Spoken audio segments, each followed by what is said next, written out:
วัสดีสบายดีFCจ้าสบายดียามเช้าเด็กพี่น้องเด้อไม่น้อยก็สิออกมาเว้าเรื่องน้องทองอุบัติเหตุเด็กพี่น้องเด้อสาเหตุมันกับผู้จักแหละเนาะคนน้อยคนออกคลิปแหละเนาะก็มีคอมเมนต์ว่าให้ข่อยร้ายพี่น้องคอมเมนต์ว่าข่อยใส่เสียงดังใส่น้องทองขวัญเสียหายเข้าใจข่อยเนาะคนน้อยคนก็ใส่น้องทองไปส่งออเดอร์แล้วเรามีออเดอร์ให้ข้าเจ้าเรากับโบมีไผ่และกับโบมีรถเรื่องของเรื่องเนาะเราเลยใส่ให้น้องทองไปพี่น้องไผ่สิหูว่ามันสิเกิดอุบัติเหตุพี่น้องเอ้ยหมดเรากับโบอยากให้มันเกิดข่อยกับโบอยากให้มันเกิดนั่งทองกับโบอยากให้มันเกิดต่อพี่น้องอันถามว่าข่อยให้นั่งทองบอกยังที่ข่อยเสียงดังนั่นข่อยบ่ได้ให้นั่งทองเด้อพี่น้องเด้อข่อยซ้ำไปก่อนลมแห้งพี่น้องลมแท้ลมวาบลมเบิ่งว่าน่ะข่อยบ่ได้ให้นั่งทองก็เป็นคนเสียงดังแบบนี้ไปส่งหัดชั่วโมงหนึ่งเอ้าอ้นว่าชั่วโมงหนึ่งเลยได้นี่เข้ากับคล้องนั่งทองแล้วมันเนี่ยบ่มีรถไปนำแล้วกับพากันนั่งทองเอ้ามีเรื่องแท้ๆเลยว่าไปหลักเล่นบ่ขึ้นไปขึ้นมาก็บ่จังซี่เนาะนั่งขายเครื่องแล้วก็เว้ากันกับนางอ้นนางทองคือนานมาแท้เนาะนางทองคือบ่มาว่าอ้นว่าเป็นอะไรเฮานี่มีเรื่องแท้เลยว่าหรือว่าเราไปเล่นหาอันยังหรือว่าเราหาหมู่หาคู่ไปเลยหาหมู่บ่ว่าเอากันในแบบนี้พี่น้องเลยพอสักพักหนึ่งคือว่าชั่วโมงครึ่งแหละแม่ไอติมมันเลยขี่รถไปซื้อของอยู่พุ่นขี่รถไปซื้อของแม่ไอติมก็จะโง่มานะพี่น้องโง่มาเลยห้องแม่ไอติมมาน้อยที่ท้องถึงรถวิโก้มาเขาเอาเป็นละวาซี่เนาะแม่ไอติมเบาฟ้าข่อยกันคนกะรีบเอารถคันแดงเอารถลงมาวันรถลงมาว่ารีบแล่นไปข่อยก็ตกใจอย่างแห้งเลยไปอ้นตกใจเลยพี่น้องที่ต้นนั่งท้องมาแล้วขาหักขาเพแขนหักหัวสมองเสื่อมมาสีเห็ดแนวไหนพี่น้องแม่นบอกไปห่อนแล้วข่อยนะมีเสียงแน่น้อยนึงข่อยหัดเป็นคนเสียงดังแนวนี้ข่อยก็ตกใจห่อนใจข่อยก็ห่อนใจแฮงข่อยเลยเสียงดังพี่น้องคนก็เว้าคนคอมเมนต์มาว่าข่อยว่าข่อยบ่ห่วงนางทองคนคอมเมนต์มานะว่าข่อยบ่ห่วงนางทองเลย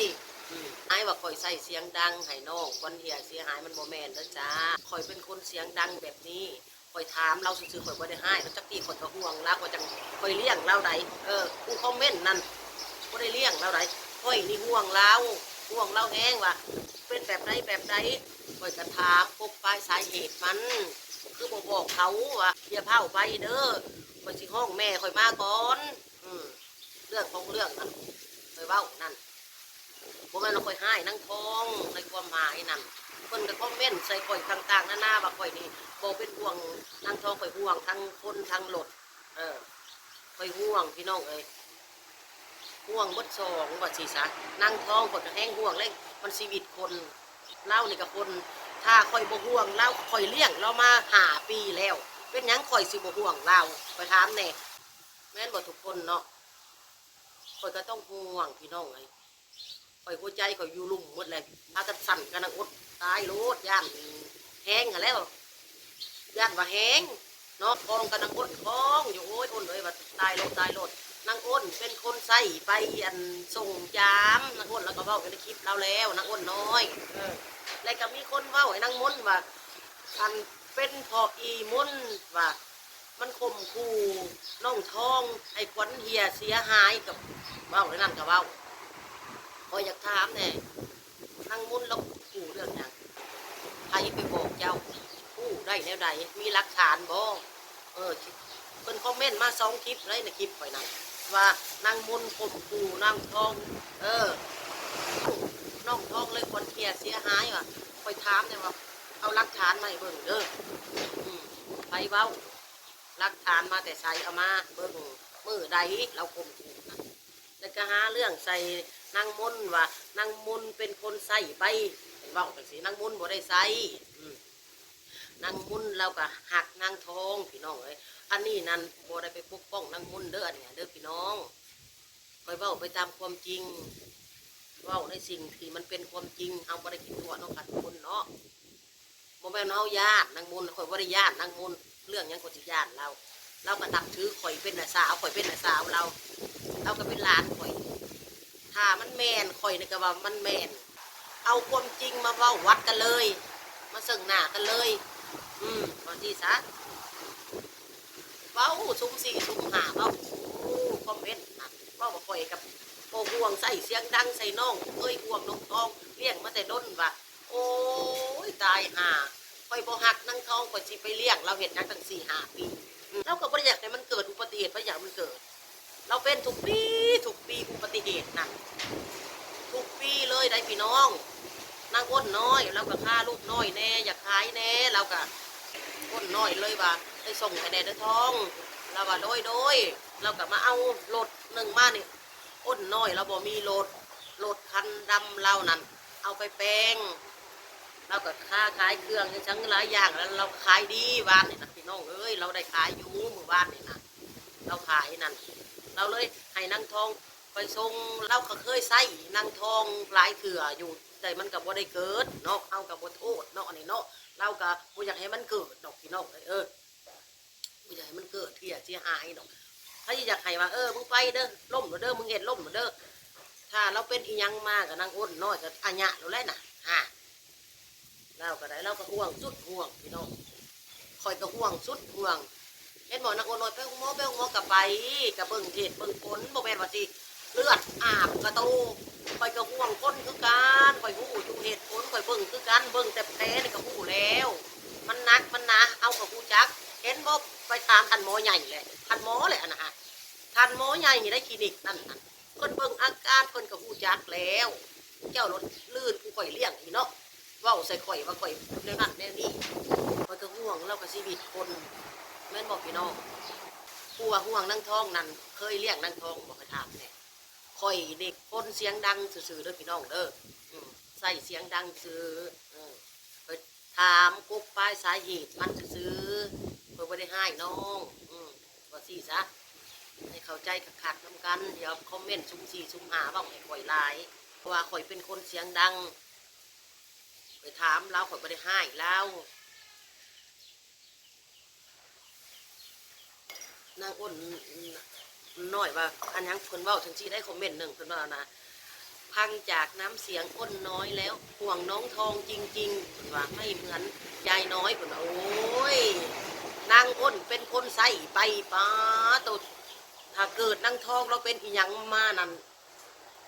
เต็มได้ฮะผู้ใส่เต็มได้พี่น้องเลย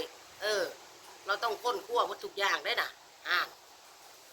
เราก็ตกใจเราเป็นคนใส่อันนี้มันคนข่อยนั่งท้องทำลูกสาวข่อยอยู่เพื่อนข่อยถามแน่เป็นยังข่อยสีโบห่วงนั่งก้นแล้วก็ห่วงเพราะว่าเราเป็นคนใส่ไปเราก็ยากหลายอย่างหลายแนวเข้าใจบอกในความหมายนั่นอย่ามองคนสั่นๆหลายมองคนยาวๆเนี่ยผู้คอมเมนต์นั่นบ่ได้เรียกนางทองดอกข่อยเป็นคนเลี้ยงเรา4 ปี5 ปีแล้วเป็นยังข่อยสีโบแพงแล้วเป็นยังข่อยสีโบผูกพันข่อยอยู่ห่วงกับเรา5 ปีนี่เลยข่อยกับผูกพันหักแพงเราคือการไอ้ที่โบหักโบแพงคนเนาะคนทางคนมื่นตาอยู่เมาชีวิตคนนะแต่ขนาดสัตว์ม้าแมวมาอาศัยขอกินข้าวเขายังให้กินเขายังหักพี่น้องว่าสิซะมันคอมเมนต์นั่นเขาอยากให้ถือผู้คอมเมนต์นั่นแหละเคยเลี้ยงคนบอกผู้คอมเมนต์ถามก่อนว่าเคยเลี้ยงบ่เคยเอาคนมาเลี้ยงคือข่อยบ่ผู้คอมเมนต์ว่าข่อยนะว่าหั่นห่วงน้องทองนั่นเคยเลี้ยงน้องทองบ่ถามก่อนเขาจักแนวที่ว่าเขาคอมเมนต์ในคอมเมนต์ว่าให้นางมนกับคอมเมนต์ว่าน้องมนเต็มเลยเขานางมนกับยังกันนักกันหนาเนาะพี่น้องเนาะว่านางมนเนาะหาเรื่องใส่เราว่าเราใส่นางทองไปข่มขู่นางทองที่ว่าอีกรอบจะพี่น้องขั้นแถวกันถูกคอมเมนต์นะคนที่บล็อกคนละหลักคอมเมนต์สั่งเราบ่ได้ใส่นางมนเราบ่ได้ใส่นางมนเรากับแพงนางทองอยู่เด็ก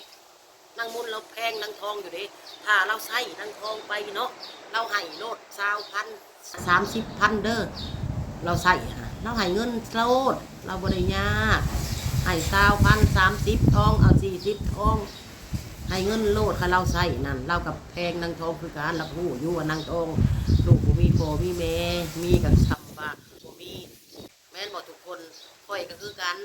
ถ้าข่อยบ่เบิ่งแย่งเราเจ็บเป็นเอ็นอุ่นมาไผสิเบิ่งคือถามแค่นี้ไผสิเบิ่งผู้คอมเมนต์บ่สิเบิ่งนั่นผู้คอมเมนต์บ่สิบินมากลัวเอาเราผู้คอมเมนต์สิบินมาบ่กลัวห่วงน้องทองเด้ห่วงน้องทองเด้น่ะเจ้าบ่สิเบิ่งผู้คอมเมนต์เว้าให้ข่อยหั่นนะเพิ่นบ่สิเบิ่งนั่นโอ้ยเนาะถ้าข่อยเบิ่งเราคือเก่าเลยเป็นหยังข่อยสิบ่ห่วงเราข่อยเป็นคนเสียงดังล่ะข่อยถามพกปลายสาเหตุมันซื่อๆบ่แม่นข่อยห้ายเราใดข่อยบ่ได้ห้ายเราข่อยให้อีต้นเราแล้วเกิดอุบัติเหตุทุกปีเลยข่อยก็ฮู้จักแยกแยะผิดถูกชั่วดีข่อยฮู้แยกแยะอะไรผิดอะไรถูกอะไรมันบ่ถูกให้เราไปแล้วเป็นหยังเขาต้องห้ายเรามันเกิดอุบัติเหตุเรากับเราบ่อยากให้มันเกิดหรอกที่ข่อยโวยวายเสียงดังข่อยเป็นคนเสียงดังข่อยมันเกิดเรื่องแล้วข่อยข่อยถามพวกปลายสาเหตุเป็นไหนแนวใดนั่นข่อยเป็นคนในแบบนี้ซื่อๆถ้าข่อยบ่ได้ให้แล้วมันบ่ได้เจ็บหลายหัวเข่าเลิกซื่อๆพี่น้องเอ้ยแล้วก็นี่เลิกซื่อๆท่านหมอคนก็เว้าแล้วท่านหมอก็เว้าแล้วก็เบิ่งในคลิปท่านหมอว่าบ่ซักยาก็ได้คันมันบ่กระทบถึงหัวมันลงแห้งบ่เราก็ว่าบ่ได้ลงแห้งเราอ่ะเช็ดในหัวเข่ากับในแขนนี่ซื่อๆมันโหลดซื่อๆโหลดก็บ่ได้บุ่นแห้งโหลดนะเข้าใจบ่ถ้ามันแห้งนั่นเขาเอาไปห้องหมอแล้วเขาจังห้องพ่อห้องแม่น่ะพี่น้องเขาบ่ให้มานั่งโกอยู่นั่นดอกเราเองน่ะก็บ่สลาดนางทองนั่นข่อยเลยบอกลาวเที่ยวหน้านั่นถ้ามันเกิดอีหยังขึ้นนั่นห้องคนหมอนั่นซอยข่อยแหน่ไปห้องพ่อห้องแม่ข่อยแหน่เบอร์โทรศัพท์เขียนไว้ไปบอกนั่นเราบ่จื้อเบอร์ข่อยโทรแม่ข่อยมาแน่ให้นำพ่อแม่ข่อยแน่เลือดอยู่นั่นอยู่นี่ว่าซี่ซะคันเราสลาดอย่าเฝ้านี้เด้อบอกเขาผู้ขับรถเขาเมาเราขับอยู่แจ้ผู้ก็จะไปเบียดเอาเรานั่นแหละคาดมันสิเป็นสิเจ็บพี่น้องคาดสิเจ็บนางทองกับไต้ต้นเราข่อยแห้งอีต้นเราข่อยแห้งอีต้นเราข่อยแห้งบ่อยากให้เราเจ็บเราปวดอีต้นเราลูกกำพร้ากำพร้อยพี่น้องเอ้ยคนเรานะลูกกำพร้าแห้งบ่มีไผเบิ่งแยงมีแต่ข่อยได้สิเบิ่งแยงเราถ้าข่อยบ่เบิ่งเลยมันไผสิเบิ่งก็ถามเนี่ยผู้คอมเมนต์บ่ผู้คอมเมนต์เว้าข่อยบ่สิมาเบิ่งนั่นถามแน่แม่นบ่ทุกคนเนาะแล้วก็เว้าให้นางมุ่นก็เอาแท้เอาว่าคอมเมนต์ว่าซั่นในคลิปข่อยนะข่อยบอกหลายเทื่อแล้วไปคอมเมนต์ช่องแชร์พวกเจ้าเด้อที่ไปเด้อพวกช่องผีกับไปหาผีอย่ามาหาคนเข้าใจบ่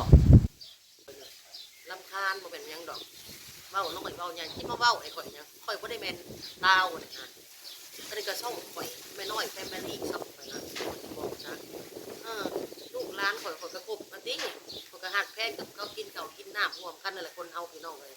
โอเคเนาะพี่น้องเนาะคลิปนี้ก็สิลาเลยเด้อจ้าผิดพลาดในกับขอโทษขออภัยเด้อพี่น้องเด้อเอาเว้าเฉพาะคนเด้อจ้าเด้อย่ำว่าเว้าเฉพาะคนเด้อจ้า